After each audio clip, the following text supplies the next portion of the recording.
Hey YouTubers and YouTubettes, it's Jax back again, and this is part 2 of my Anchor Bay collection. I went through the DVDs I have, and now I'll go through the VHSs. I don't have quite as much, but I do have a few good ones.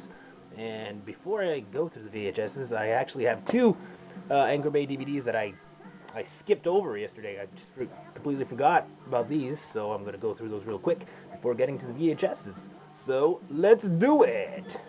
First up, Fraternity Vacation from 1985, starring a young Tim Robbins, Stephen Jeffries, Evil Ed from Fright Night, also has Cameron Dye, and also Barbara Crampton is in this one, from Reanimator and From Beyond and all that good stuff. She's in this as well. I completely forgot about that.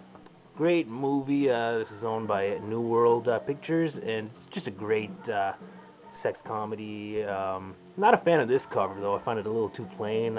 Much prefer the VHS movie poster artwork, which is like hand drawn. So yeah, definitely a good movie. Oh, it also has Amanda Bearse in it, which is cool because her and Stephen Jeffries were both in Fright Night. So I thought that was cool. It's good to see them together again. So yeah, Fraternity Vacation, Anchor Bay release. Alright. Next up, Come on, Knock on Our Door. Three's Company, Season 1. Totally forgot to mention this one because it's a TV series, so I just totally forgot to talk about it. But it is an Anchor Bay release. So yeah, this is the only one I have from the series. It only has 6 episodes on this one. It was a short season, like a trial run type of thing. But yeah, I love that show. I find it's very well written, very ahead of its time, I thought. It's just a great 70s sitcom. Gotta love it. Yeah, so those are the Anchor Bay DVDs I forgot to mention. So let's get into the VHSs, shall we? First one up, Chud. Chud, C-H-U-D, Cannibalistic Humanoid Underground Dwellers.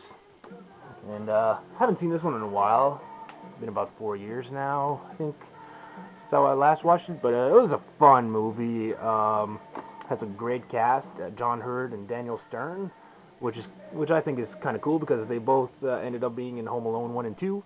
Daniel Stern, of course, being one of the thugs, and John Hurt, he plays the father, Macaulay Culkin's dad, in the 2 first Home Alones. So I thought that was cool. They were both in a horror movie before being in the Home Alones. So yeah, basically all I really remember is it's a horror movie about creatures living under the sewers. So, I mean, you can't go wrong. That's all you really need to know. Should. Next up, Fade to Black. This is a great one from 1980. I just watched it last week again. Had been a while since I saw it. Still is good. I just love the story. It's really simple. It's just about a guy who's obsessed with movies. And he works at a company, just lugging around film reels from theater to theater, and he loves watching movies. In his spare time, he's always in his room watching movies, and people don't treat him that well, and he just goes out for revenge, but he does it always in disguise as his favorite movie characters. And in the meantime, he's trying to get with a Marilyn Monroe lookalike because he's obsessed with Marilyn Monroe, and he meets this girl that looks just like her, and he's just obsessed with her. So yeah, really, really good, underrated horror suspense. Also has a young Mickey Rourke in it, so definitely check this out if you stumble upon it. I really liked it. Fade to Black. Next one, Flamingo Kid, starring Matt Dillon. And to be honest, I've never watched it. I got this, must be about 5 years ago, when an old Walmart we had around here closed down, so it was having like a clearance. It had a clearance bin full of VHS, and I picked up a bunch of them. And anything that looked 80s, so I picked this one up. And just never got around to checking it out. I think the pink lettering is throwing me off. I'm kidding. But yeah, Flamingo Kid. I like Matt Dillon, so shouldn't be too bad. Someday. Alright, next ones, can't go wrong. It's Halloween 4 and 5. The Return of Michael Myers and The Revenge of Michael Myers. I love the Halloween movies. Good series for sure. And this one here, Halloween 4, is actually has the HGV logo there. HGV was actually the Canadian branch of Anchor Bay in the 80s and 90s, until I think after a while they just all went by the name Anchor Bay. So yeah, So it still has the same kind of artwork, as you can see. Yeah, Halloween 4 and 5, loved them. 5, not as much, it's still good, but Halloween 4 was great because, you know, after Halloween 3, you know, fans were pretty much furious because it had nothing to do with Michael Myers and all of that. So they kind of put the series on hold for about 6 years until in 1988 Halloween 4 came out, and it was the return of Michael Myers, and then it was like awesome. You know, everyone was happy. You know, finally the series was back on track.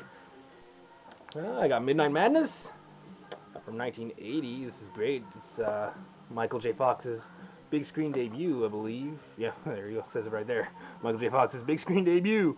It's got Stephen Furst, Flounder from Animal House, and this was a pretty good movie. I don't remember much of it. It's been years since I watched it, but it has David Naughton from American Werewolf in London. So it was pretty cool. It's just college students having like a kind of rat race, I guess you could say. Had some good moments. Midnight Madness. Yeah. Moving right along. Sleepaway Camp. First one. I've talked about this one a couple of times. I've been wanting to see it for years and years. It took me forever to watch it. I just got it over the summer. Last summer, I finally checked it out, and it was long overdue. It's because I loved it. It's a great 80s slasher. Very cheesy in many ways. The acting, the fashion. It's really ridiculous, but it's got one of the best endings I've ever seen. I can't say it enough. I know I've said it in other videos, but it's just great. And it's wow, because my girlfriend had seen it before, and she told me, yeah, it's got a pretty taboo ending. I was like, really? So I was curious going into it, and then I watched it. I was like, whoa, you weren't kidding. So yeah, so really big fan of Sleepaway Camp. Haven't seen the sequels. I'd like to though, but this one is just gold, in my opinion. And the last Anchor Bay VHS is a great one. Trilogy of Terror, starring Karen Black. Trilogy because it's 3 different stories, but they all star Karen Black in different roles.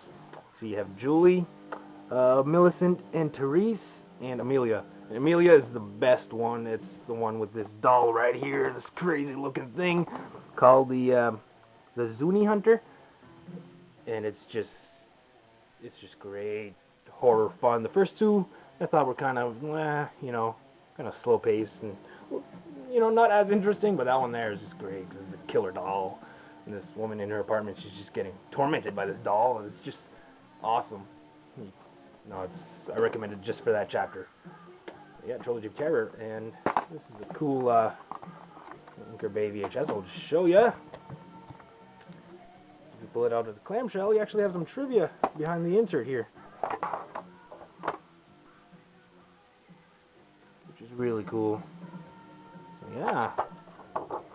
That's the only Anchor Bay clamshell I have, though, unfortunately. I wish I had more. But maybe someday.